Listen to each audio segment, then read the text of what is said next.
હલરિયા ચોકમાં આવેલા રિક્ષા સ્ટેન્ડમાં જાહેરમાં જુગાર રમનાર બે ઈસમોને ગંગાજળિયા પોલીસે ઝડપી લીધા।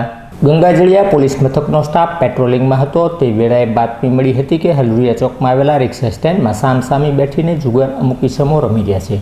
જે બાતમીના આધારે ગંગાજળિયા પોલીસે રેડ કરી જુગાર રમી રહેલા મોહમ્મદભાઈ ઉર્ફે અકરમ ગફારભાઈ રાઠોડ અને અફઝલભાઈ ઉર્ફે પપ્પુ અબ્દુલ ગફારભાઈ શેખને રોકડા રૂપિયા 5,620ની મત્તા સાથે ઝડપી લઈ ધોરણોસરની કાર્યવાહી હાથ ધરી હતી।